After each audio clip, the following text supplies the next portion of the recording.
Hello， 大家好，我係 Max， 我哋今日嚟到錦繡海灣城啦。咁呢個單位有咩特別呢？我哋先睇樣板間先，116方嘅樣板間。我哋而家呢個樣板間嘅位置我哋已經到咗啦。睇下第一間房先，佢全屋係用咗我哋個新中式嘅裝修風格啊，樣板間嚇，咁非常之靚啦。見到我哋所有木質咧都係用咗我哋一個原木嘅色調去做嘅，所以我覺得非常之好啊。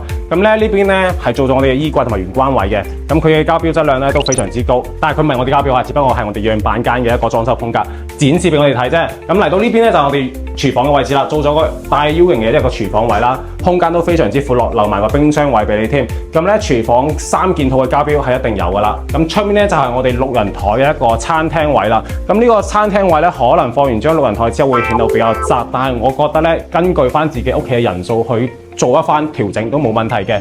咁呢邊就我哋一個客廳嘅位置啦。咁個客廳咧其實啲家具包括佢成個屋企嘅裝修風格我都係比較中意嘅。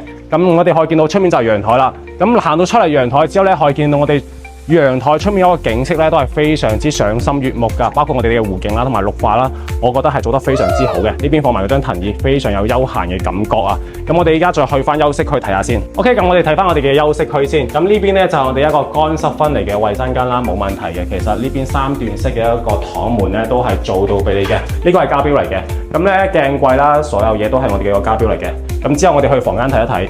首先嚟到呢邊咧係我哋個公主房。點解話我中意呢個樣板間呢？佢其實佢成個客廳嘅位置咧係用咗一個新中式嘅風格啦，而佢小朋友嘅房間咧係獨自去設計咗一個適合我哋小朋友嘅一個設計風格嘅。我覺得呢個就非常之好啦，而且佢呢個榻榻米嘅設計咧又非常節省空間喎，所以佢呢邊咧做埋個書台，做埋張床，而且張床起碼有成2米咁長嘅，包括我哋個衣櫃都係做到俾我哋嘅。咁我哋再去男仔房睇一下先。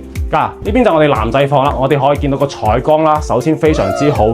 另外咧，男仔嘅基調咧就會簡單啲，而且咧都相當於係我哋個現代簡約風啦。咁而且色調方面都係用翻我哋藍色為主嘅，所以我覺得非常之好。咁嚟到主人房呢邊啦，主人房嘅話係做咗一個乾濕分離3段式嘅。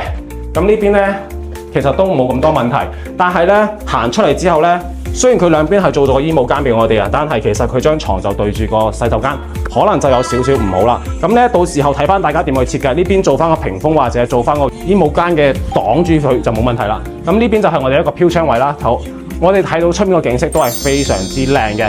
咁咧去到我哋實體房咧，其實就係睇翻我哋一個海景啦。咁所以如果中意呢度嘅戶型嘅朋友咧，可以根據翻佢嘅設計風格去裝修翻，我覺得一啲問題都冇啊。咁如果喜歡呢期嘅朋友咧，可以點讚關注，之後Max發資料俾你。